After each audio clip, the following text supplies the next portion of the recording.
নমস্কার বন্ধুরা, আজকে রবিবার।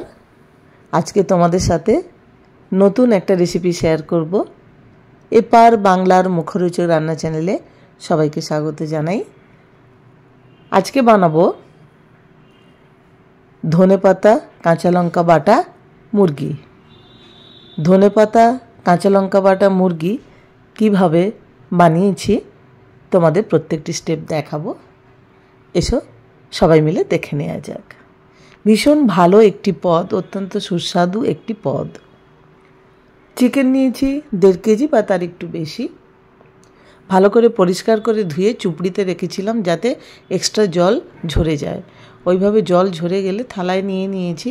এবারে ম্যারিনেট করব। নুন দিলাম, ধনে গুঁড়ো দিচ্ছি 4 চামচের 4 চামচ,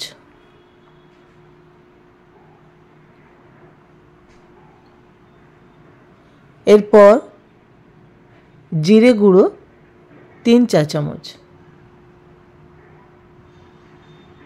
ছড়িয়ে দিচ্ছি, মরিচ 1 চা চামচ, টেবিল চামচ সর্ষের তেল, 3 টেবিল চামচ সর্ষের তেল মিশিয়ে দিলাম। ভালো করে সুন্দর করে মেখে আধ ঘন্টা থেকে 45 মিনিট রেখে দেব, যাতে মশলার সমস্ত উপকরণগুলো মাংসের মধ্যে সুন্দরভাবে মিলেমিশে যায় আর মাংসটা খুব নরমও হবে। এখানে একটা ভাইটাল পয়েন্ট, মাংসের অতিরিক্ত জল অবশ্যই ঝরিয়ে নিতে হবে। একটা পেস্ট বানাবো, চলে এসেছি। আদা, রসুন, কাঁচা লঙ্কা, ধনেপাতা কতটা পরিমাণে বেটেছি সেটা দেখালাম। সুন্দর মিহি পেস্ট বানিয়ে রেখে দিয়েছি। কড়াইতে সর্ষের তেল দিয়েছি, গরম মশলা ফোড়ন আর কালো জিরে ফোড়ন দিতে হবে। এই রান্নাটা আমার ছোট্ট গুড়িয়া রানী, আমার প্রিন্সেস, ও নিজে হাতে বানিয়েছে। অসাধারণ খেতে হয়েছে। তো ফোড়ন দেওয়ার পরেই একটা বড় সাইজের পেঁয়াজ মিহি করে কাটা ছিল, সেটা 2-4 বার জাস্ট নেড়ে নিতে হবে।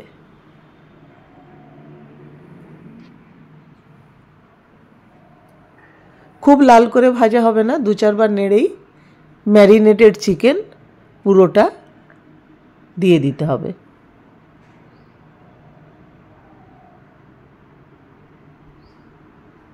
আমার কন্যা বাড়িতে থাকলেই কোনো না কোনো নতুন নতুন পদ বানায়, আর আমরা সপরিবারে বসে মনের আনন্দে সবাই মিলে ওর রান্না ভোজন উপভোগ করি। সত্যি খুব ভালো বানায়। এই রান্নাটাও আগেও করেছে, জাস্ট অসাধারণ, ফাটাফাটি খেতে হয়েছে। আমি বুঝতেই পারিনি যে ও এত ভালো বানাবে। জানি না আমি বানালে এটা এত ভালো হতো কি না, জাস্ট অসাধারণ খেতে হয়েছে। আমি তোমাদেরকে কি বলবো, একদম জাস্ট এ গ্রেড। তো ফোড়নের ওপরে পেঁয়াজটা অল্প ভেজে চিকেন দিয়ে দেওয়া হলো। এবারে বারে বারে নাড়াচাড়া করতে হবে, করে চাপা দিয়ে 4-5 মিনিট বা 3-4 মিনিট রেখে আবার এটাকে কষিয়ে নিতে হবে যতক্ষণ না মাংসটা 90% কুক হয়। এটা কিন্তু মনে রেখো, 90% কুক। এইভাবে চাপা দিয়ে গ্যাস মিডিয়ামে রেখে করে নিতে হবে। 90% কুক হয়ে গেছে। এইবারে ধনেপাতার পেস্ট, ধনেপাতা, কাঁচা লঙ্কা, আদা, রসুন, এটা একটু আন্দাজ মতো, পরিমাণ মতো নিজেদের বুঝে করে নিতে হবে। ধনেপাতার পেস্টটা দিয়েও বেশ কয়েকবার গ্যাস মিডিয়ামে রেখে ভালো করে কষিয়ে নিতে হবে, যাতে মিশ্রণটা খুব সুন্দরভাবে মাংসের মধ্যে প্রবেশ করে।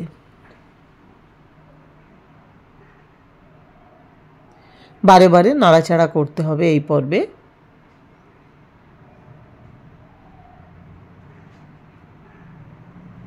দেখো কি সুন্দরভাবে নাড়াচাড়া করে মিশিয়ে দেয়া হচ্ছে, নিচেরটা ওপরে, ওপরটা নিচে। মিক্সার গ্রাইন্ডার জার ধুয়ে জাস্ট 1/2 কাপ জল অ্যাড করা হলো, যাতে মশলাটা নিচে লেগে না যায়, পুড়ে না যায়। মাংস অলরেডি 90% কুক হয়ে গেছে। এবারে এই জিনিসগুলো দিতে দিতে কষিয়ে নিতে হবে। রবিবারের দিন বাঙালির মাংস না হলে জমে। মাংস ছাড়া রবিবার কীরকম নিরামিষ নিরামিষ লাগে। কিচেন কিং মশলা, এটা চা চামচের 3 চামচ দেয়া হচ্ছে। কিচেন কিং মশলাটা অত্যন্ত জরুরি। এই যে চা চামচের প্রায় 3 চামচ এভাবে ছড়িয়ে দিয়ে মিশিয়ে দিতে হবে। এই কিচেন কিং মশলাটা কিন্তু দিতেই হবে, এই মশলাটা স্কিপ করলে চলবে না। মশলাটা দিয়ে ভালো মতো সুন্দর করে মিশিয়ে নিতে হবে, যেন সমস্ত মশলা সমস্ত উপকরণ মিলেমিশে একাকার হয়ে যায় এবং চিকেনের মধ্যে সুন্দরভাবে প্রবেশ করে। তবে চিকেনটা তেমনি নরম হয়ে গেছে। এই স্বাদগুলো যখন আমরা খাবো মুখের মধ্যে প্রত্যেকটা মশলার স্বাদ, ধনেপাতা কাঁচা লঙ্কার স্বাদ জাস্ট যেন খেলা করবে। এবারে দেয়া হচ্ছে আমুল ফ্রেশ ক্রিম, বড় টেবিল চামচের 3 চামচের মতো ফ্রেশ ক্রিম মিশিয়ে দিতে হবে। ফ্রেশ ক্রিমটাও অত্যন্ত জরুরি একটি উপাদান, অবশ্যই এটি দিতে হবে। এটি ছাড়া রান্নাটি ভালো হবে না। গ্যাস মিডিয়াম করাই আছে। সুন্দর করে আলতো হাতে সমস্ত উপকরণ সুন্দর করে মিশিয়ে দিতে হবে, যাতে একে অপরের সাথে মিলেমিশে যায় আর নিচে লেগে না যায়। অবশ্যই এটা লক্ষ্য রাখতে হবে। এরকম একটি পদ হলে বন্ধুরা রবিবারের খাওয়া একেবারে জমে যায়, আর কিছু লাগে না, জাস্ট আর কিছু লাগে না। ধনেপাতা কাঁচা লঙ্কা বাটা মুরগি অনেক রেস্টুরেন্টেও খেয়েছি, তো সেই স্বাদ আর ঘরে বানানো আমার মেয়ের রান্নার এই স্বাদ আমার মনে হয় অনেক ভালো। রেস্টুরেন্টের থেকে ওর টেস্ট অনেক অনেক বেশি ভালো হয়েছিল। তো যখন এটা তেল ছেড়ে আসবে, চায়ের কাপের 1 কাপ জল একটু মিশিয়ে দিতে হবে, কারণ ধনেপাতা সমস্ত মশলা আমুল ফ্রেশ ক্রিম এগুলো যাতে সুন্দরভাবে চিকেনের মধ্যে প্রবেশ করে। আর সবার শেষে গ্রেভিটা তো একটু টাইট হয়ে আসেই, তো সেই জন্য একটু আরও 1 কাপ জল মেশাতে হবে। মিশিয়ে 2-3 মিনিট ফুটিয়ে নিতে হবে। এই পর্বে যদি কেউ চাপা দিতে চাও তাহলে গ্যাস লো করে একটু চাপা দিয়ে 1 মিনিট পরে আবার খুলবে, আবার চাপা দেবে, আবার খুলবে, এরকম কিন্তু চাপা খোলা করতে হবে গ্যাস কমিয়ে দিয়ে। তো তেল ছেড়ে এসেছে। এই পর্বে অল্প একটু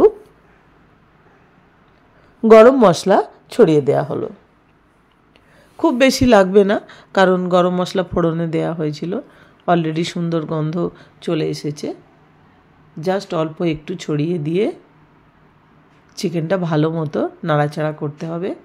সাইড থেকে দেখো তেল ছেড়ে দিয়েছে। এমনিতেই খুব সুন্দর দেখতে লাগছে, জিভে জল আসছে, মনে হচ্ছে কখন খেতে বসবো। দেরাদুন রাইস এর ভাত আর এই চিকেন, আর কিছু লাগবে না। রবিবারের খাওয়া একেবারে জমে যাবে। সবাই বন্ধুরা এই রেসিপিটা একবার ট্রাই করতে পারো। যদি কেউ ট্রাই করো আশা করি ভালো লাগবে। খুব অত্যন্ত সহজে হয়ে যায়। হ্যাঁ, কিছুই ইনগ্রিডিয়েন্টস একটু আলাদা, ফ্রেশ ক্রিমটা একটু লাগে, কিচেন কিং মশলা লাগে। মনে হয় যারা রান্না করো তাদের বাড়িতে অবশ্যই এগুলো থাকে, নইলে আর সমস্ত মশলাই কমন। এবারে একটু দেয়া হচ্ছে আমুল ফ্রেশ ক্রিম গার্নিশের জন্য। রান্না একেবারে হয়ে এসেছে, একদম শেষের পর্বে কি সুন্দর দেখতে লাগছে, সেজন্য একটু গার্নিশ করা হলো। প্লেটে সার্ভ করে দিয়েছি।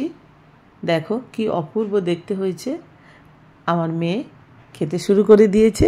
এরকম সুস্বাদু পদ, এরকম সুস্বাদু রান্না না খেয়ে কি পারা যায়? কতক্ষণে খাবো পারা যাচ্ছে না, জাস্ট আর নিজেকে কন্ট্রোল করা যাচ্ছে না।